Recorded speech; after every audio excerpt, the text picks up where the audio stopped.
il y a des gens qui font le travail de préposés aux bénéficiaires. Hein. Ça roule depuis un certain temps dans les CHSLD, les bains, les soins, le traitement qu'on réserve à nos aînés. Alors, vous avez vu cette manchette, il y a de plus en plus de vols et de maltraitance dans les CHSLD et on réclame évidemment un ordre professionnel. Est-ce que notre invité est là?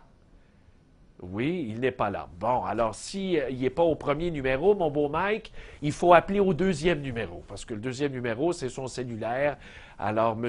Lemelin, Michel Lemelin, qui est à la tête d'un regroupement de bénéficiaires, lui, met pression sur Québec pour qu'on puisse avoir un ordre professionnel régi et qui aurait pour but de faire quoi, d'après vous? Un ordre professionnel, ça sert à protéger le public. Dans ce cas-là, ça serait la clientèle des CHSLD et on aurait un recours supplémentaire pour s'assurer de la qualité des services.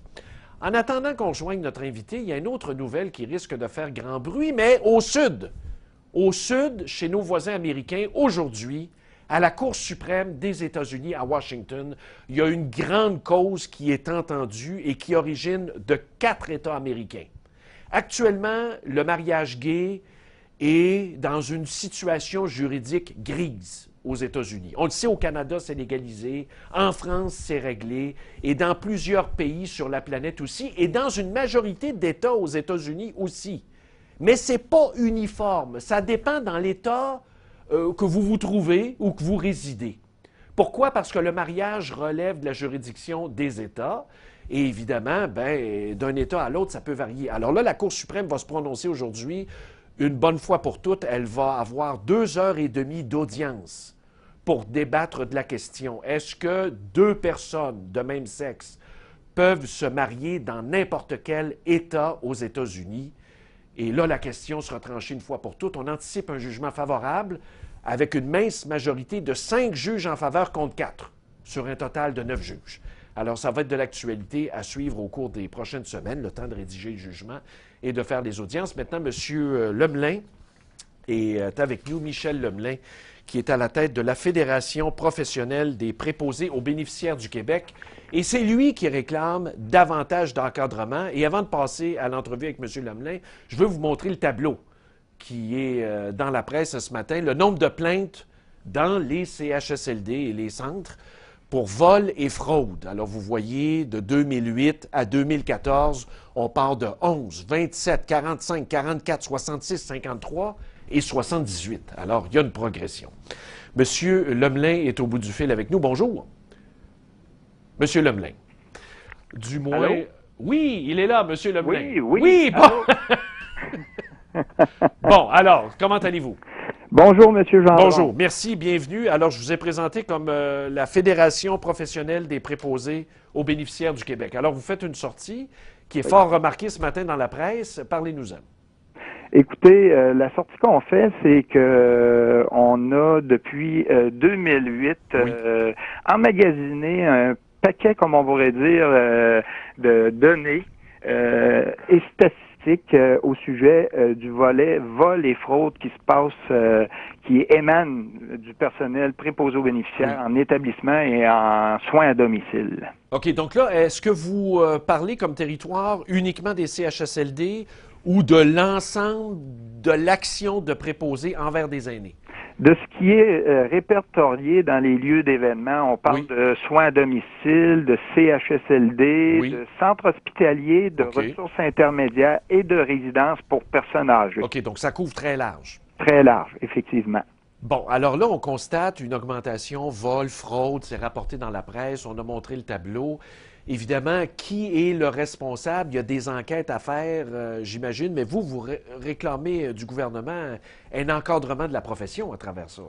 Effectivement, en juillet dernier, juillet 2014 dernier, on a eu une rencontre avec le ministre Dr Barrett au sujet d'une proposition d'établir un encadrement pour cette profession-là par une corporation professionnelle. OK.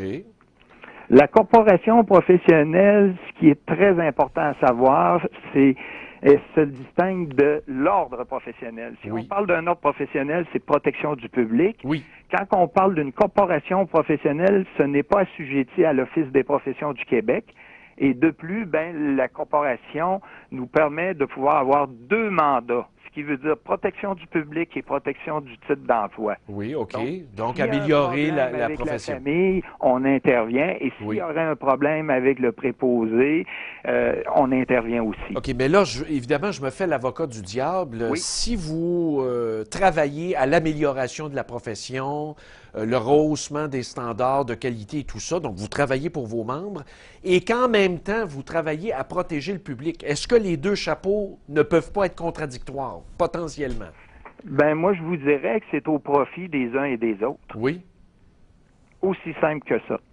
Mais qui va faire la discipline? Les familles, bien souvent, quand ils déposent des plaintes ou quoi que ce soit, puis qu'on fait des vérifications, souvent, c'est non fondé.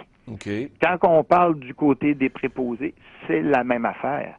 Okay. Donc, en ayant un équilibre, on fait en sorte que tout d'un coup, les 2 sont gagnants. OK, mais admettons, on parle d'hypothèse de travail, il y a un cas qui est soumis à votre attention, comme corporation professionnelle, et ça semble, évidemment, on n'a pas fait d'enquête, mais ça semble être un préposé aux bénéficiaires qui a abusé d'une situation vis-à-vis un aîné, admettons un vol.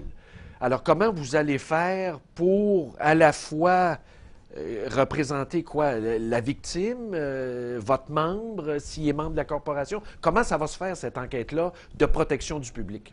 À ce moment-là, ça va être soit un syndic ou un enquêteur qui va être repêché pour aller répondre à la plainte. D'à partir de son rapport, si advenant que la famille est fautif là-dedans, parce que ça a déjà arrivé que des familles accusaient à tort et qui disaient que c'était les préposés qui volaient, à ce moment-là, on va intervenir en faveur du préposé. C'est sûr que, advenant, c'est les familles et qu'on parle de vol ou de fraude, il va y avoir un lien qui va se faire automatiquement avec les corps policiers. Oui, oui. Est-ce que ça pourrait aller dans des mesures de sanction jusqu'à l'expulsion d'un membre? Effectivement. Okay. Un peu comme un simili d'un ordre professionnel sur ce principe-là. Mais le désavantage, corrigez-moi, si vous allez, par exemple, en enquête, la plainte est fondée, vous expulsez le membre, au-delà de ça, vous ne pouvez pas prendre d'autres mesures correctrices, là. Vous n'avez pas un pouvoir de suspension, lui révoquer son permis, l'empêcher d'exercer pendant X période de temps, là. Ça va dépendre toujours de ce que le ministre de la Santé voudrait mettre dans la réglementation. OK. C'est sûr que s'il établit une réglementation avec une structure, oui, on pourrait aller jusque-là. Et actuellement, je sais que le Bureau de la sécurité privée est un genre de corporation professionnelle qui encadre la profession, entre autres, d'agents de sécurité, et c'est sur ce principe-là. Je pense que ça serait bienvenu, votre projet, M. Lemelin. D'ailleurs, on regarde là, tous les intervenants dans le domaine de la santé. Il y en a beaucoup qui sont soit dans des corporations ou des ordres professionnels et qui œuvrent auprès des personnes âgées. Donc, il y a probablement juste votre secteur là, qui ne l'a pas été encore. Vous avez tout à fait raison. Et ça, on l'a souligné au ministre de la Santé, qu'on est le seul groupe qui n'est pas encadré dans le réseau de la santé. Et pourtant, notre profession est à 90% auprès des bénéficiaires. Et de plus en plus, on commence à nous demander à faire des soins infirmiers. Ça n'existait pas dans notre profession. On faisait seulement les soins de base. Maintenant, on demande aux préposés de prendre des tensions, des températures. On est presque un clone d'une infirmière auxiliaire. Oui, exactement. Normalement, on ne devrait pas parce que, en tant que tel, au niveau des écoles reconnues, ils n'enseignent pas le côté soins infirmiers. Seulement les soins de base et les approches, etc. Monsieur Lemelin, on va suivre le projet. Merci beaucoup d'avoir été avec nous ce matin. Ça fait plaisir, M. Gendron. Bonne démarche. Merci. À la prochaine. Alors, c'est Michel Lemelin qui est le président, directeur général de la Fédération professionnelle des bénéficiaires, donc des préposés aux bénéficiaires du Québec. Alors, c'est tout ce qui intervient, que ce soit en résidence, que ce soit en institution, en CHSLD, en privé, soins à domicile, tout ce qui intervient surtout auprès des personnes âgées. C'était le but de l'article ce matin et vous avez vu une hausse importante des cas de vol et de fraude envers une clientèle qui est vulnérable. Une clientèle qui mérite d'être protégée. Une clientèle qui est appelée à augmenter en nombre et en intensité au cours des prochaines années aussi. On le sait, les boomers vieillissent. Alors, il est le temps de mettre de l'ordre dans la baraque.